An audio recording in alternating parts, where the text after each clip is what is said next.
Hello guys, अगर अभी अपन international level पर कोई भी सबसे बड़ा इशू देखें तो वो इशू है इजराइल और फिलिस्तीन के बीच में जो संघर्ष चल रहा है वह है। तो अपन इस वीडियो में जानेंगे कि आखिर सही कौन है, इजराइल सही है या फिलिस्तीन अरब वर्ल्ड सही है, और जो हमास है या वो सही है। तो अपन इसी वीडियो में इसी चीज के ऊपर ज्यादा फोकस करेंगे। इस हिस्ट्री देखे ले रहे हैं अपन। सबसे पहले क्या है, इजराइल। इजराइल बनता है 1948 में, इसका जन्म होता है। तो जब यहाँ पर रहने वाले फिलिस्तीनी नागरिक क्या है, वो तो उनकी जमीन ही थी। सबसे पहले जो इजराइल है वह ऑटोमन साम्राज्य था ना, जो आपने सुना होगा मुस्लिमों का ऑटोमन साम्राज्य, वो था। इसके 1948 के पहले इजराइल था ही नहीं। तो 1948 में जब इजराइल बनता है तो इसको अरब वर्ल्ड ने क्या है, मानने से इनकार कर दिया। और इसको क्या है, यूएन ने बांटा था, दो भागों में बांटा था। एक में फिलिस्तीन वाले रहेंगे और एक में यहूदी मतलब इजराइल, जो इजराइल है वो रहेंगे। तो जब इसको बांटा यूएन वालों ने, जब यूएन भी क्या है नया नया बना था, यूएन को भी 1 या 2 साल हुए थे।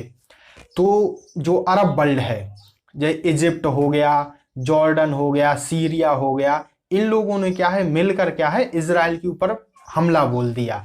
लेकिन उस समय क्या है, इजराइल जीत गया अमेरिका की मदद से, क्योंकि उसे क्या है अमेरिका का सहयोग प्राप्त था। और इजराइल को सबसे पहले देश के रूप में मान्यता अमेरिका ने ही दी थी। तो जब वो जीत गया तो उसके बाद क्या है, इजराइल ने बहुत सारी जमीन क्या है कैप्चर कर ली। और ये इजराइल करता ही आ रहा है, जब भी वह वॉर लड़ता है तब भी वह क्या है जमीन को कैप्चर कर लेता है, दूसरे देश की जमीन को हथिया लेता है। और जो फिलिस्तीनी थे, अब वो भी, अब जब वो वॉर उन्होंने लड़ी तो उन्होंने क्या है दूसरे के कंधे के ऊपर रखकर बंदूक चलाई है, जो भी अरब वर्ल्ड है। उन्होंने क्या है लड़ाई, उन्होंने फिलिस्तीनियों से कहा कि हम तुम्हारे लिए लड़ रहे हैं, लेकिन उनके लिए बिल्कुल नहीं लड़ा था। उन्हें यह मंजूर नहीं हो रहा था कि जो विदेशी शासक हैं वह यहाँ पर आके रहें, इजरायली यहूदी यहाँ पर आके रहें। इसीलिए क्या है, जो उसके आसपास की कंट्रीज हैं या जो अरब कंट्रीज हैं, अभी भी आपको पता होगा कि बहुत सारी अरब कंट्रीज इजराइल को देश ही नहीं मानती हैं। तो उसी को लेकर क्या है युद्ध हुआ था। और आपने एक और युद्ध के बारे में सुना होगा, 6 डे वॉर, जिसमें क्या है इजराइल ने पूरे अरब कंट्रीज हैं उनको हरा दिया था। तो ये तो हो गई पूरी क्या है आमने सामने वाली टकरार। लेकिन अब क्या है, अरब कंट्रीज आज के समय में कोई आमने सामने नहीं लड़ता है कि पूरी अरब कंट्रीज एक हो जाएं और फिर इजराइल के ऊपर धावा बोलें। यह अब थोड़ा मुमकिन नहीं है, क्योंकि उसके साथ भी बहुत सारी यूरोपियन कंट्रीज हो गया, अमेरिका हो गया, सब उसके साथ में रहती है, बहुत बड़ा युद्ध हो जाएगा। लेकिन अब क्या किया इन्होंने, जो अरब कंट्रीज हैं इन्होंने क्या है आतंकी संगठन पाल दिया वहां पर, हमास, जो क्या है, और हमास का कहना है कि हम इजराइल को खत्म करके ही रहेंगे। और जो फिलिस्तीन है वहां पर एक पॉलिटिकल पार्टीज भी है, फिलिस्तीन लिबरेशन ऑर्गेनाइजेशन, जो क्या है इजराइल से बात करती है, यह डायरेक्ट नहीं लड़ती है। और जो हमास है उसने कसम खा रखी है कि हम इजराइल को मिटा ही देंगे, एक एक को मार देंगे। तो यह तो मुमकिन ही नहीं है, क्योंकि इजराइल से नहीं जीत सकते। जब वो पूरी अरब कंट्रीज मिलके नहीं जीत सकती तो वो अकेला क्या कर लेगा। लेकिन क्या कर रहे हैं ये अरब कंट्रीज, उसे बैक साइड से सपोर्ट कर रहे हैं हमास को। तो अभी जो भी आप संघर्ष देख रहे हैं वह हमास और इजरायली मिलिट्री के बीच में देख रहे हैं, मतलब इजराइल के बीच में ही देख रहे हैं। तो और इसके स्टार्टिंग कब हुआ था, एक मस्जिद है, वह मस्जिद मुस्लिमों के में तीसरी सबसे ज़्यादा पवित्र मस्जिद है, अल-अक़सा मस्जिद कहलाती है वो। और उसी में क्या है इजराइल ने उसमें छापा मार दिया था। उसी को लेकर अभी प्रेजेंट का कॉन्फ्लिक्ट है वह बढ़ गया। लेकिन जैसा कि मैंने आपको बताया था कि इसमें इजराइल सही है या फिलिस्तीन सही है, तो इसको थोड़ा सा अपन डीपली देखते हैं। देखो, जो फिलिस्तीनी है वह अपने ही देश में क्या है एक हिसाब से रिफ्यूजी बनकर रह रहे हैं, उनका कोई देश नहीं है। वो रहते तो इजराइल के अंदर ही है, लेकिन क्या है फिलिस्तीन वाले इतने स्ट्रांग नहीं है। और इजराइल तो आपको पता है कि कितना स्ट्रांग है। तो इजराइल क्या कर रहा है, धीमे धीमे जो फिलिस्तीन, जैसे जो फिलिस्तीन की जगह है उसमें क्या है इजराइल अपने क्या है लोगों को बसाते जा रहा, उसमें क्या है अवैध निर्माण करते जा रहा। तो इसको लेकर क्या है फिलिस्तीनी जो लोग हैं उनमें क्या है गुस्सा भड़क गया है। उसी को लेकर एक कॉन्फ्लिक्ट पहले क्या है, पहले हमास नहीं था, आज से ये 30 साल पहले की बात है, जब क्या है प्रोटेस्ट होना शुरू हुए। पहले क्या है, पहले फिलिस्तीनियों के बीच में कोई कॉन्फ्लिक्ट नहीं हुआ, पहले तो ये अरब वर्ल्ड वाले लड़ते रहे। लेकिन जो फिलिस्तीन और इजराइल के लोग क्या है, अपने एक एरिया में रहते रहे। जैसे यूरोपियन कंट्रीज में होता है ना कि वहां पर कोई बॉर्डर नहीं होता है, ऐसे इजराइल में भी है कि वहां पर कोई बॉर्डर नहीं है। एक तरफ इजरायली यहूदी रहते हैं, एक तरफ फिलिस्तीनी मुस्लिम रहते हैं। तो जिस एरिया में फिलिस्तीनी मुस्लिम रहते हैं, उस एरिया में क्या किया इजराइल ने, अपनी अवैध कॉलोनी और अपने लोगों को क्या है वहां पर बसाना स्टार्ट कर दिया। तो जब कोई आपके घर में रहकर बसने लगेगा तो ये तो सिंपल सी बात है कि आप उसका विरोध करेंगे और उसे निकालने की कोशिश करेंगे। लेकिन यहाँ पर फिलिस्तीन वालों को समझना चाहिए, वहाँ के जो अब वहाँ पर लीडरशिप तो एक हिसाब से कोई है ही नहीं उनके से। हमास लड़ रहा, जो क्या है उसे और जो मुस्लिम कंट्रीज हैं वो सपोर्ट कर रही हैं बैक साइड से। और लेकिन इजराइल खुद अपने आप में है, उसको भी बहुत सारे देशों का सपोर्ट है। जैसे डायरेक्टली आप समझ लो अमेरिका का सपोर्ट है, तो अगर उसके ऊपर कोई डायरेक्टली हमला करेगा तो आप समझ जाना कि युद्ध कितना बड़ा हो सकता है, ठीक है। और अगर फिलिस्तीन को देखें तो उसको सपोर्ट करने वाले सिर्फ क्या है, जो मुस्लिम कंट्रीज हैं वही बस हैं। और मुस्लिम कंट्रीज भी वो कौन है, जो उसके आसपास हैं। अब सऊदी अरेबिया वगैरह तो अमेरिका के डर से वो लड़ेंगे ही नहीं ना, उसको कुछ कहेंगे। और अभी आपने सुना भी होगा कि ये रिलेशन अच्छे करने में भी, जैसे यूएई हो गया और सऊदी अरेबिया के प्रिंस मोहम्मद बिन सलमान हो गए, इन सब के बीच में और इजराइल के राष्ट्रपति हैं, इनके बीच में क्या है सीक्रेट मीटिंग वगैरह की भी क्या है अभी खबर आई थी, आपने सुना होगा तो 3-4 महीने पहले। तो इसीलिए क्या है, जो फिलिस्तीन वालों को उनको सपोर्ट करने वाली कंट्रीज भी बहुत ही ज्यादा कमजोर हैं। तो युद्ध तो ये कर नहीं सकते, लेकिन क्या है बैक साइड से आतंकवादियों को सपोर्ट करते हैं, जैसे हमास है। अब वो कहने को तो फिलिस्तीन की आर्मी है, फिलिस्तीन में एक पॉलिटिकल पार्टीज हो गई, वो क्या है बात करती हैं, वह क्या है पॉलिटिकल तरीके से क्या है समझाना चाहते हैं इजराइल को। और जो भी उनके बीच में कॉन्फ्लिक्ट है किसी भी जगह जगह को लेकर, उसको बातचीत से समझाना चाहते हैं। लेकिन जो हमास है उसका तो हम आपको बता ही चुके हैं कि वह जब तक इजराइल को खत्म नहीं कर देगा जब तक रुकेगा नहीं। इन्हीं सब के बीच में पिसती है क्या है फिलिस्तीन की जो आम जनता है।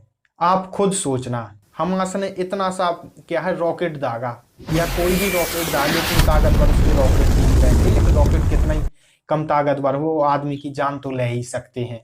लेकिन इसी चीज को लेकर क्या है इजराइल को मौका मिल जाता है। और वह क्या है, इजराइल के लोग कभी भी, आप कितना भी कॉन्फ्लिक्ट देख लेना इन दोनों के बीच में, इजराइल के लोग बहुत ही कम मतलब मरते हैं। मरने तो कोई भी लोग नहीं चाहिए भाई, ह्यूमन कहलाते हैं चाहे किसी भी साइड के मरे। लेकिन क्या है इजराइल को कम नुकसान होता है और जो फिलिस्तीनी है उनको ज्यादा नुकसान होता है, क्योंकि उनके पास कुछ भी नहीं है एक हिसाब से लड़ने के लिए, इजराइल से टक्कर लेने के लिए कुछ भी नहीं है। अब आपको थोड़ी सा समझ में आ जाएगा कि इसमें सही कौन है, फिलिस्तीनी सही है या इजरायली सही है। तो मैं बता दूं अपनी अपनी जगह दोनों सही हैं।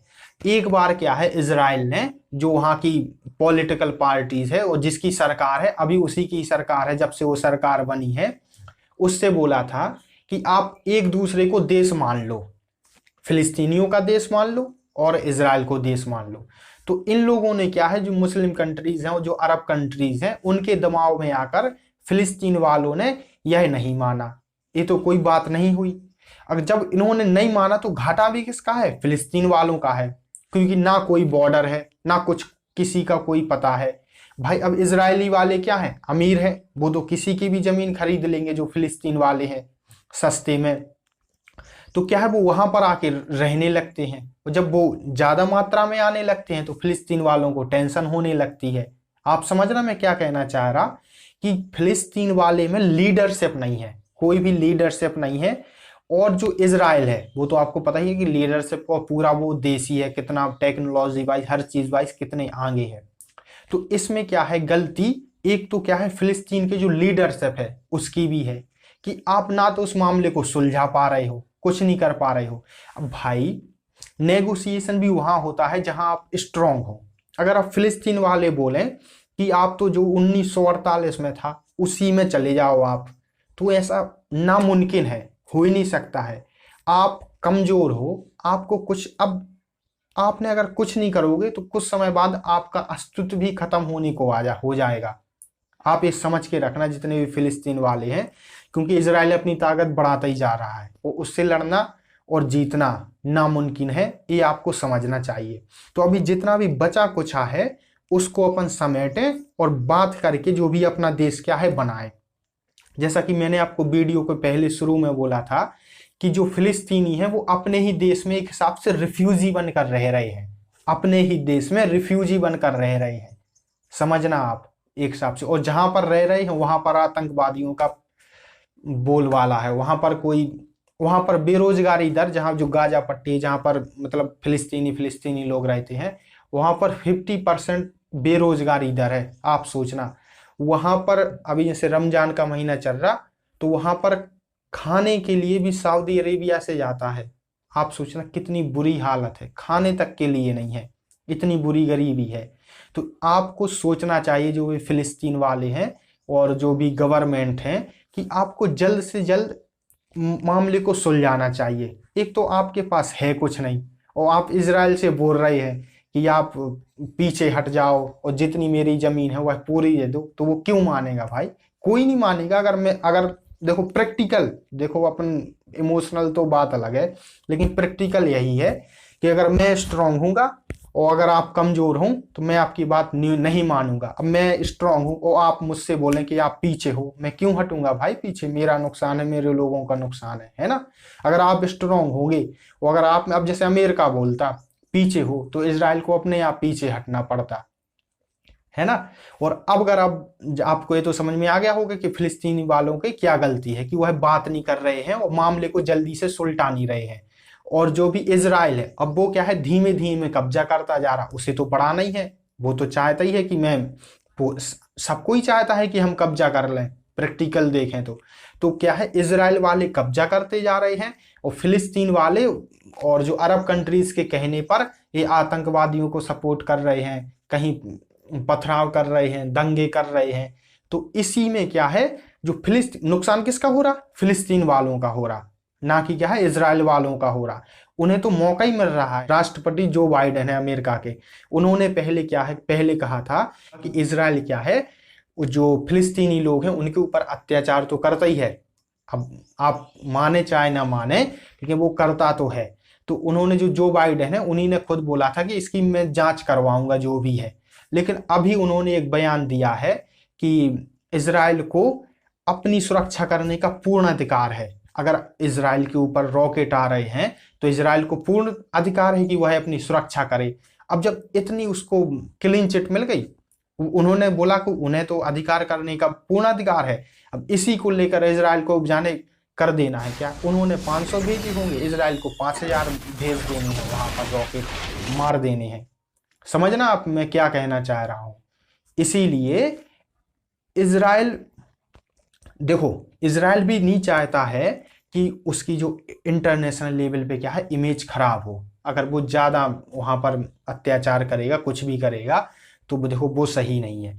लेकिन वो क्या है धीरे धीरे कर रहा, ऐसा नहीं है कि वो डायरेक्ट जाके 1000 लोगों को मार दे, नहीं। उसे तो एक बहाना चाहिए, और वो बहाना क्या है, जो आतंकी संगठन है और जो फिलिस्तीनी लोग हैं वो उसे दे देते हैं। समझ रहे आप? जब भी कॉन्फ्लिक्ट होता है यही वजह है उसकी। तो अब आपको समझ में आ गया होगा कि इजराइल अपनी जगह ठीक है और फिलिस्तीनी लोग अपनी जगह ठीक है।